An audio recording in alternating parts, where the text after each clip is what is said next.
บายดีบัดทุกคนแล้วก็สบายดีปีใหม่ลาวปี2026เดี๋ยวนี้พวกเขาก็ได้ออกมาแถวคินของอยู่นครหลวงเวียงจันทน์อันเบื้องซ้ายมือก็สิเป็น Amari Hotel โรงแรมที่มีชื่อเสียงดังเดี๋ยวนี้พวกเขาก็สิพากันย่างไปบูธเบียร์อยู่ทั้งหน้าพุ่นเนาะ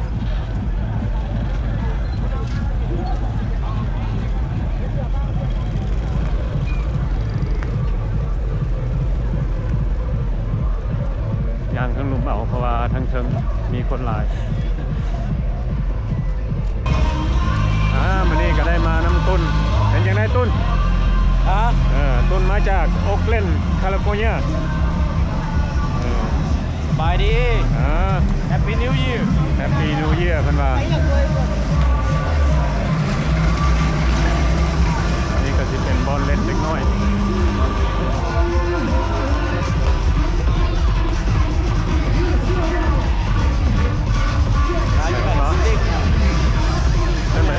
ขึ้นไปเท่าไหร่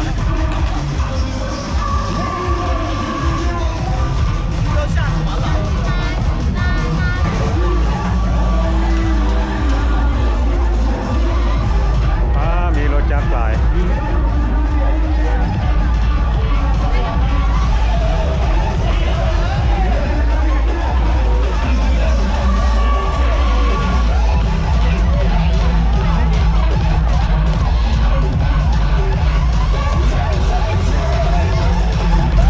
วันนี้พ่อเขากะยัง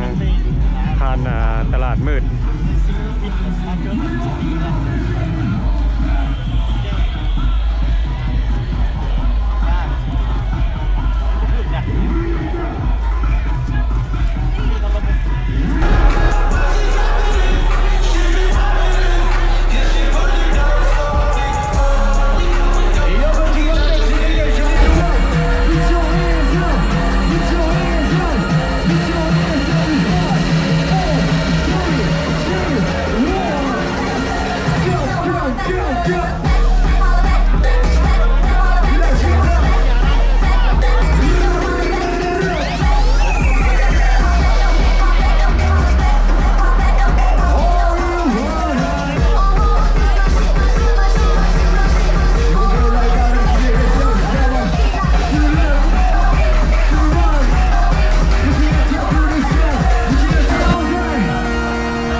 คนหลายพ่นเนาะ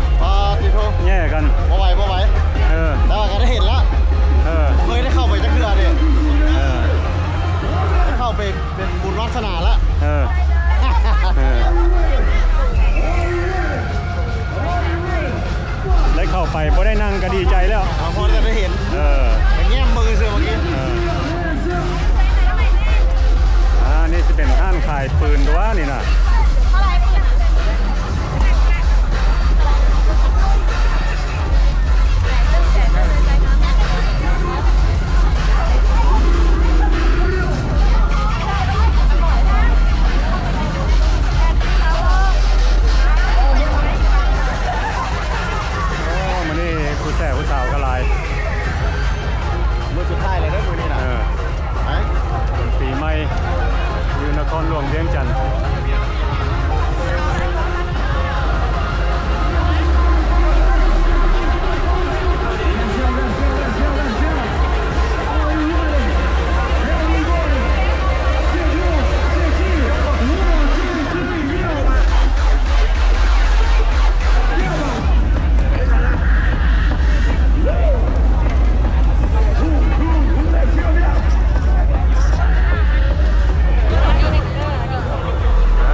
บอกกับน้องจะแม่อยู่ใส่มาเจ แล้ว อ ก็อยู่ที่ห้องกัน บอกมาเจอกันอยู่ที่เนี่ยที่เนี่ยที่ห้อง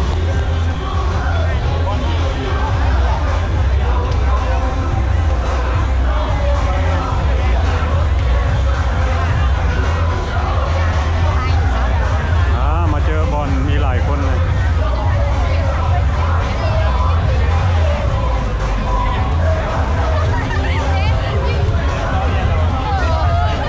เดี๋ยวติดต่อยบังเลย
เวียงจันทร์สิมีคนหลายป่านนี้ มาได้ออกมาหรือไม่ทั้งหมดวัยรุ่นนะ เออ โลกเมืองเลยจะวัยรุ่น ผู้ใหญ่เนาะ วัยรุ่นหลายขนาด วัยรุ่นหลาย เขาเอามาเก็บบรรยากาศในเมือง เออ FC FC เพิ่นก็อยากเห็นเนาะ แม่นแล้วผู้บ่ได้มาลาวกับ โครงการบุญปีใหม่เพิ่นเฮ็ดแบบใด เลือกหลาย เออ ธรรมดาเด้อนี่ลาวหลาย บ่ธรรมดา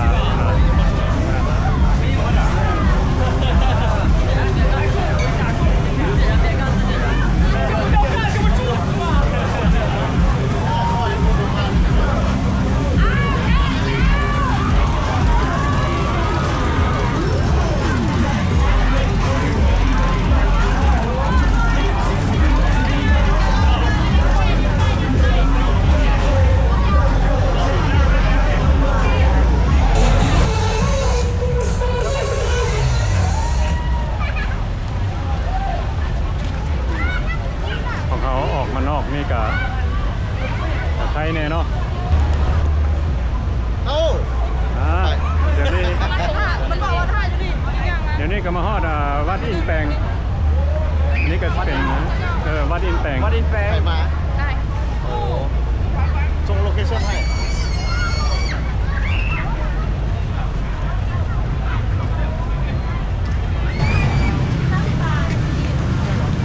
อันนี้ก็จะเป็นรถมันกำลังสิเข้าไปข้างในเนาะ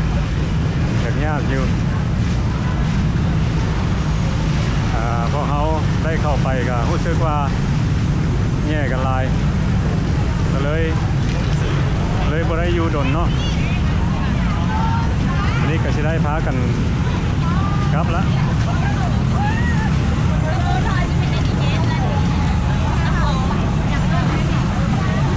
คนหลาย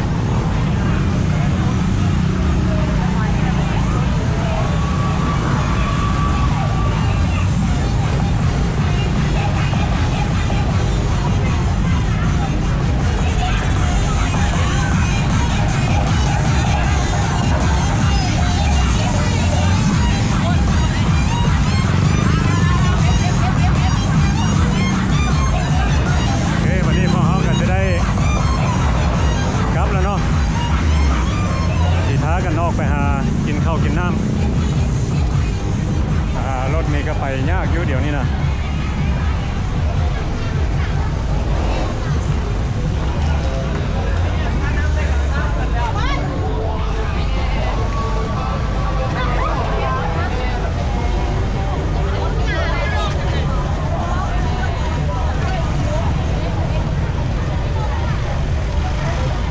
ที่เป็นช่วงบุญปีใหม่อยู่สีหอมเขากับที่ขอจบคลิปนี้ไว้สำนิทซะก่อนเนาะ โจ้แบบนี้ โอเคไปหากินข้าวกินน้ำ จน ผู้ใดเข้ามาเบิ่งวิดีโอนี้เนาะก็ขอให้โชคดีปีใหม่เพื่อทุกคนเนาะ